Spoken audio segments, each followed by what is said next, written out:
GOP Senator Tom Cotton served in Afghanistan. He joins us live. Senator, good morning to you. Good morning. Thank you. It's good to be back in the studio with you all. Yeah, it's great to see you. Happy here. So, go back about a month ago, you were actually trying to help some of the Afghan allies get out, and you did successfully. But now the news, apparently these airplanes were flying in and flying out empty because people would not allow the Americans and our allies to get on the plane. Yeah, I can tell you exactly why that happened because I've talked to some of the people who are on the ground. There's two reasons. First, it was so chaotic that even our own citizens, green card holders, or Afghans who had fought with our troops and were approved for a special immigrant visa couldn't get into the airport.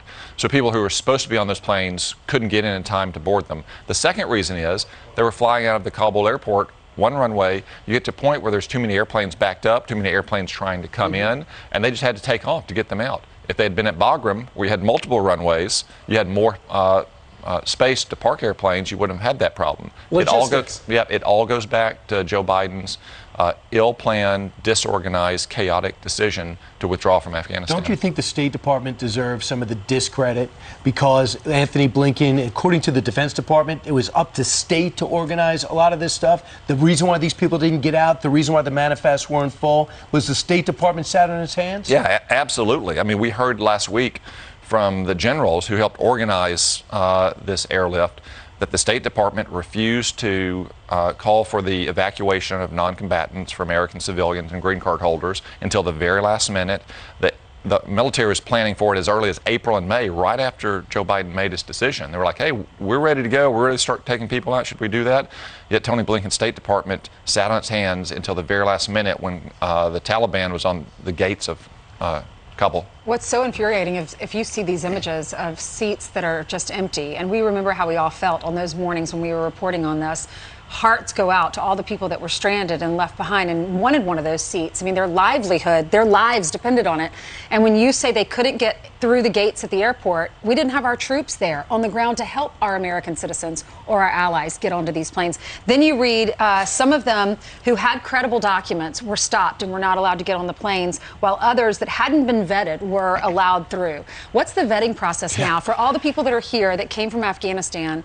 Have we vetted all of them? No, absolutely not, Ainsley. And Joe Biden screwed it up coming and going. So first, we left a lot of people in Afghanistan who we should have gotten out. Second, we brought a lot of people out who we shouldn't have brought out. People who had no particular attachment to the United States, who hadn't fought with our troops.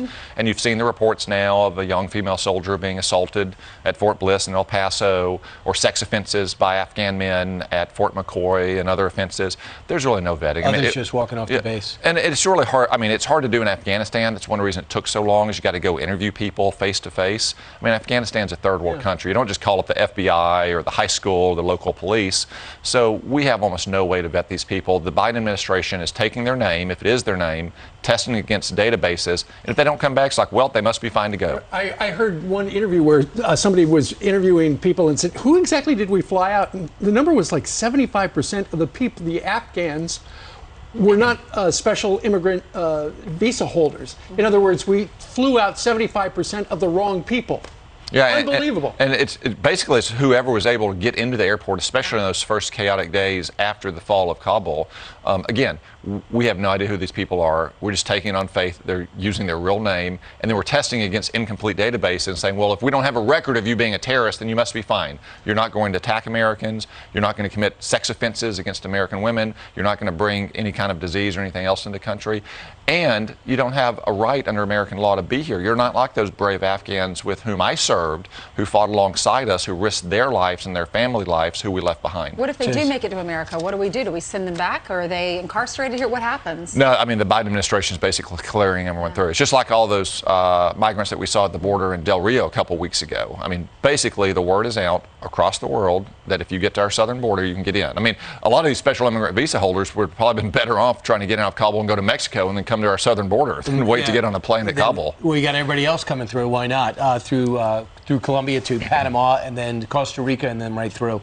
Senator, great to see you in person. Yeah. Thank you. And thanks for helping us out. Thanks for being back. While you're in New York City, do your Christmas shopping, because apparently nothing's going to be on the shelves. Yeah, don't put it on layaway. I've heard that. I've heard that.